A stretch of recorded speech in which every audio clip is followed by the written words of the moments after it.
Alrighty, so the other night I checked out Tomie, Ataru Oikawa, I think is how you pronounce the director.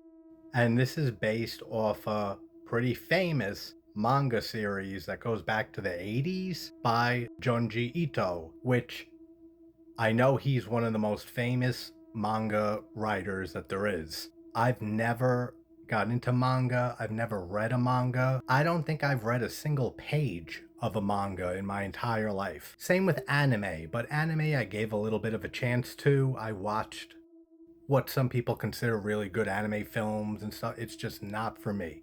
The style, the dialogue, just everything, the animation, not for me. But I never really dove into manga.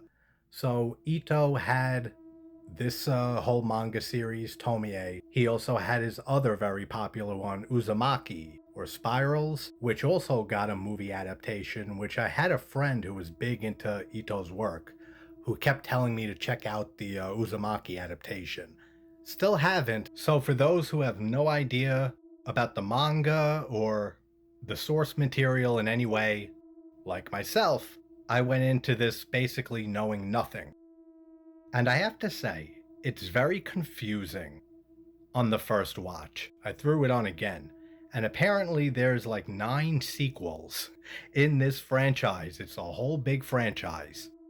And apparently, from what I've read, some of the sequels seem to be more highly regarded than the original here. But basically, the whole concept behind Tomie is that she is more of like a curse in a girl's form. Everybody who meets her gets obsessed with her, they fall in love with her, to the extent that they either kill themselves or they end up killing Tomie. The twist here being that Tomie cannot be killed.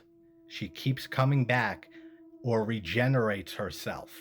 So you can stab her, you can burn her, you can cut her head off, you can cut her into a million pieces. It doesn't matter what you do to this bitch. She's coming back in some way or another. And she ends up regenerating from just one of her body parts, is what I'm gathering from it.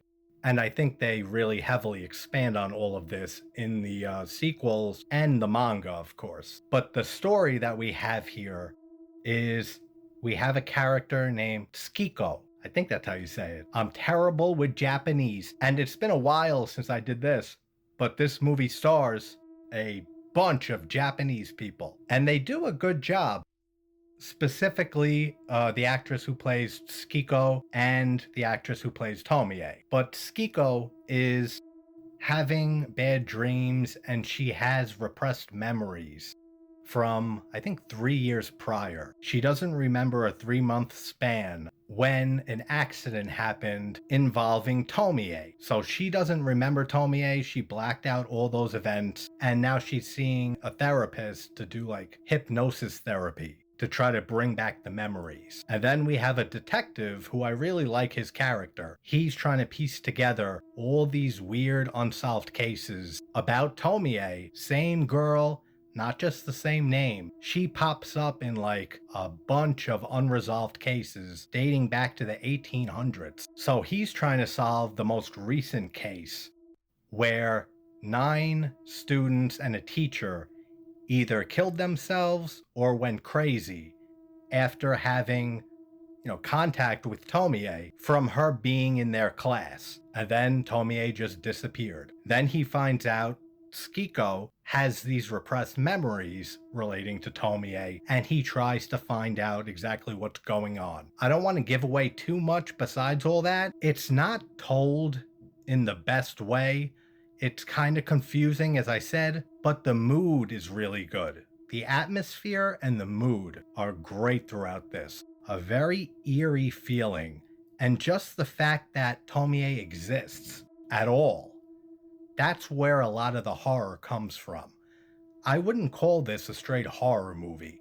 If you're looking for something like Ringu or Ju-on, The Grudge, movies like that from around the same period, the late 90s coming out of Japan, this is a much more deliberately slow-paced, bordering on art house cinema in some aspects. So it can be slow at times, it can feel like you're seeing different scenes that don't make sense or they're out of order, it kind of takes a little bit to really piece all the pieces of the plot together. But it is a very interesting premise.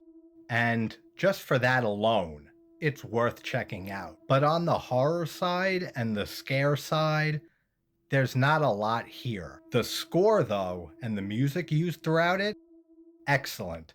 One of my favorite parts about the movie. It has a great soundtrack and score, especially this main theme that has like a vocoder type sound. So it sounds like an eerie robot or this eerie voice is singing these creepy lyrics. It's really effective. So, all in all, it's a very interesting movie, and I do look forward to checking out more of the movies in this franchise. I'll probably just check out the direct sequel, whatever one came out after this. But for having no knowledge or investment at all into the manga, I did enjoy this, although I can see it being very divisive among horror fans. So have you seen Tomie? If you have, leave your thoughts in the comments. And if you've seen the sequels and the rest of the franchise, leave your thoughts on those below too, because I'm really interested to see how far I should go into this series.